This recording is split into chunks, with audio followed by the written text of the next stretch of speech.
خداوند یسوع مسیح کے جلالی اور بابرکت نام میں آپ سب کو سلام۔ میں خداوند کی خادمہ نادیہ بابی ازدواجی زندگی کے خوبصورت پیغام کے ساتھ آپ کی خدمت میں ہوں۔ آج ہم سیکھیں گے ازدواجی زندگی کے مثبت اور منفی پہلو۔ پہلا تسلنیکیوں 5واں باب 14ویں آیت، اس کے دوسرے حصے میں یوں لکھا ہے، کم ہمتوں کو دلاسا دو، کمزوروں کو سنبھالو، سب کے ساتھ تحمل سے پیش آؤ۔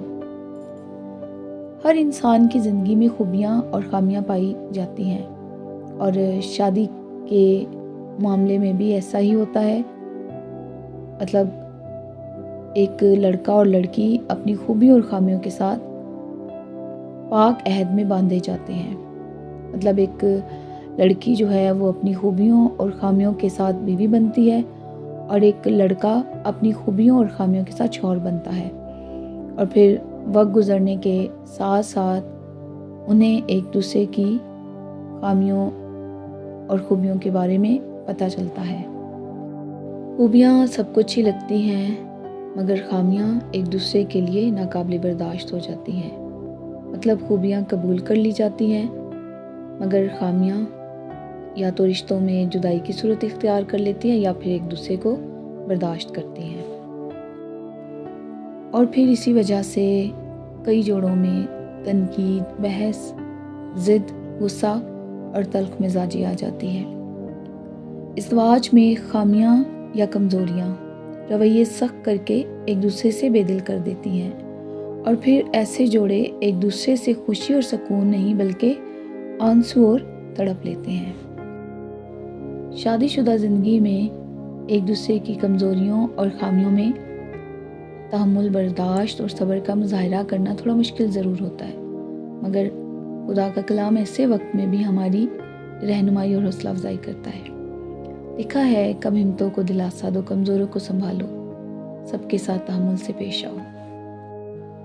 اس سے مراد یہ ہے کہ ایسے وقت میں جب کسی کو اپنے شوہر یا بیوی کی خامیوں کا پتہ لگنے لگے تو خدا کے لوگوں کا سا رویہ اپنانا چاہیے، اور اپنے ساتھی کو برا اور بدکردار نہیں سمجھنا چاہیے، اور نہ ان خامیوں کا دنیا کے سامنے چرچا ہی کرنا چاہیے، بلکہ دونوں کو ایک دوسرے کی خامیوں اور کمزوریوں کا پردہ رکھنا چاہیے، اور ضرور ایک دوسرے کی خامیوں اور کمزوریوں کے لیے بلا نغہ اور ثابت قدمی سے خداوند خدا کے حضور دعا اور التجا کرتے رہنا چاہیے تاکہ آزادی پائیں۔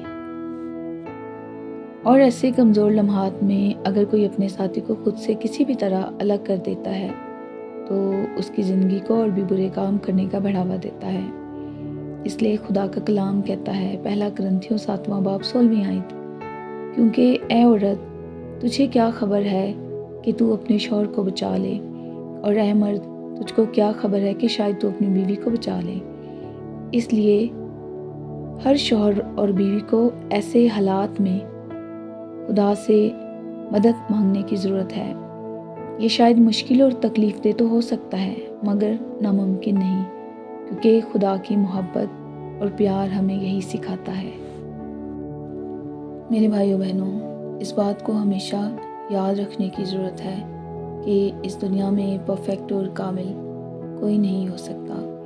تمام دنیا کے تمام انسان خوبیوں اور خامیوں کے ساتھ ہیں، اور اگر کوئی یہ سوچ رکھ کے شادی کرتا ہے کہ میری بیوی یا میرا شوہر تو کامل یا پرفیکٹ ہوگا، تو ایسا کبھی نہیں ہو سکتا۔ کامل اور مکمل ذات صرف اور صرف خداوند کی ہے، اور باقی سب کمزور انسان ہیں۔ اور پھر ہمارا خدا بھی تو ہماری بے شمار خامیوں اور کمزوریوں پر نظر نہیں کرتا، بلکہ انہیں ایک سائڈ کر کے ہماری خوبیوں کو اپنے کام اور خدمت میں استعمال کر کے ہمیں قبول کرتا ہے۔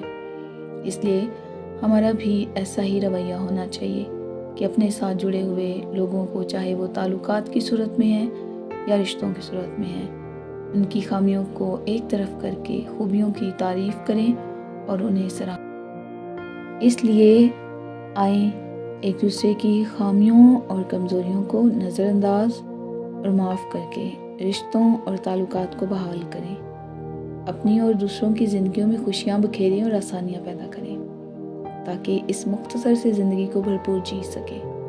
خداوند اس کلام کے وسیلے سے ہم سب کو برکت دے۔ آمین۔